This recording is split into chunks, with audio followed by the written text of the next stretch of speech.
আসসালামু আলাইকুম। ওয়ালাইকুম আসসালাম। আমার নাম রেজওয়ানা, আর আপনাকে প্রশ্নটি করার সুযোগ পেয়ে আমি আনন্দিত।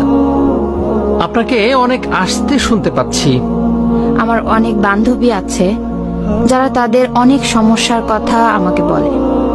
এর বেশিরভাগই হলো বিয়ে সম্পর্কিত। অনেক সময় বাবা মায়েরা সন্তানদেরকে বিয়ে করতে বাধ্য করে থাকে। সামাজিক রীতিনীতির কারণে, অথবা ছেলে শিক্ষিত, বিত্তশালী, বাড়ির মালিক, ভালো চাকরি করে, এই সকল বিষয়ের জন্য।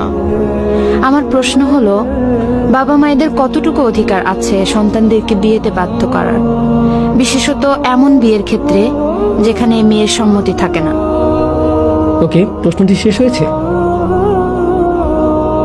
প্রশ্নটি এতটুকুই, তাই না? ঠিক আছে, আমি পরিষ্কারভাবে বলছি, ইসলামে কারোরই অধিকার নেই কাউকে অন্য কারো সাথে বিয়েতে বাধ্য করার।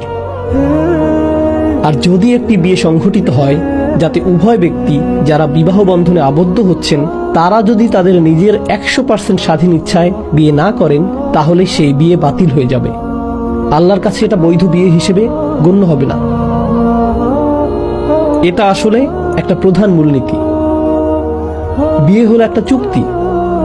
আমাদের ধর্মে এমন চুক্তি বৈধ এখন যাতে কেউ প্রবেশ করে তার নিজের স্বাধীন ইচ্ছায়।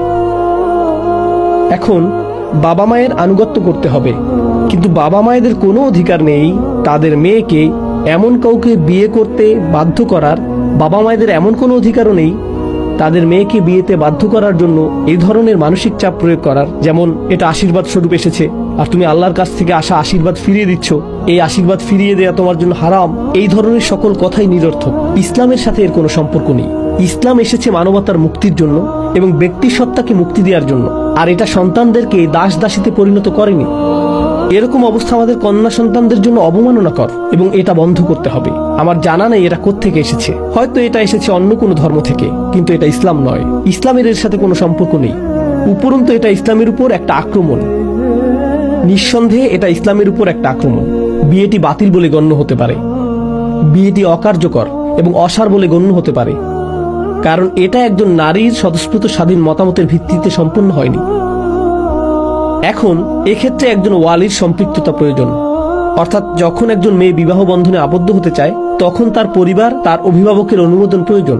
কিন্তু প্রকৃতপক্ষে এটা চূড়ান্তভাবে মেয়েটির ইচ্ছাধীন যে সে বিয়েতে ইচ্ছুক কিনা। সে বলবে হ্যাঁ, সে বলবে না, আর সেই না বলাটি প্রকৃতপক্ষেই তার কাছ থেকে আসতে হবে।